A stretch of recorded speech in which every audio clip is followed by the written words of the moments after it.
mentioned this before, actually. You say that it's like my first night. Where does that mentality come from? Why have you just, is that just how you've been brought up? Yeah. Um, I'm not one to sit on my laurels and sit here and talk about the 360 I did at UFC 100. That was a great night for me and everything else for many reasons aside from the 360, but I'm only as good as I am today. And I've run many companies and owned many companies. I had my first corporation when I was 19, and I believe in teaching by example.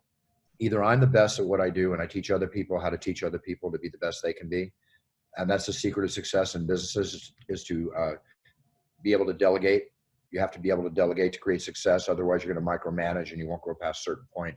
Don't get me on one of my motivational branding speeches because I can tell you a whole bunch of stuff. But the it's time comes from the fact that when I wake up in the morning, before I ever said it, I would shave and I look in the mirror and like, it's time to be the best I can be. I've said this to myself for years. I wake up every morning to have the better day than I had yesterday because that's what motivates me. I get motivated by closing a deal. I get motivated by my 3-foot theory of making everybody around me I work with and I'm friends with and I'm in love with or whatever prosperous, healthy, and happy, right? Because if it happens to people around me, it'll all come back to me. It's a theory of life I work with. So when I go out there in that octagon, I have to give the best show I can, no matter who's on the card, no matter super fight or not. It doesn't matter. Every warrior, female and male, deserve every ounce of passion I can give their introduction because they're putting their blood, sweat, and tears on the line. And if I give them anything less, that means I'm not passionate, and I'm very passionate about what I do. And once that passion starts to wane, you will hear me announce that I'm going to retire.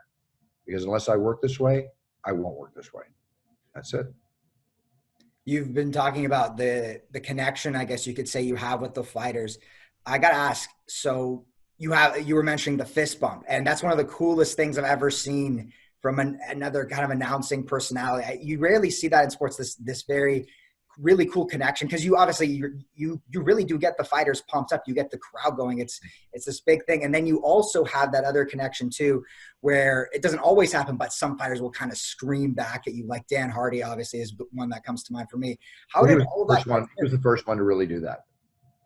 And he kind of did that to you? He kind of started chanting the name back at you, and you're like, okay, let's go, let's do this, right? Well, yeah, people would do it occasionally. And like what happened is that many years ago, I started getting into the space of the fighter.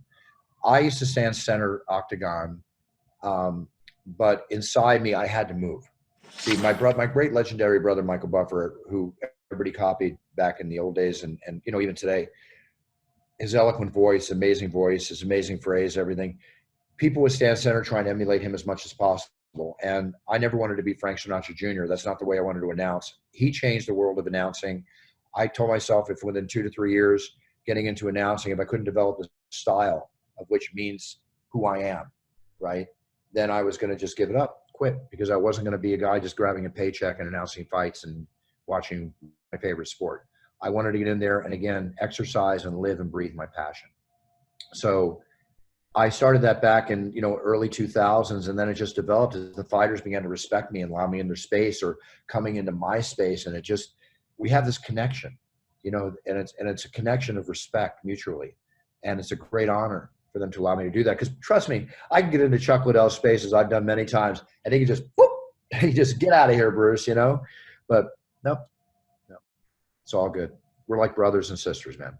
It does. It definitely feels like that in the cage. You can really sense that.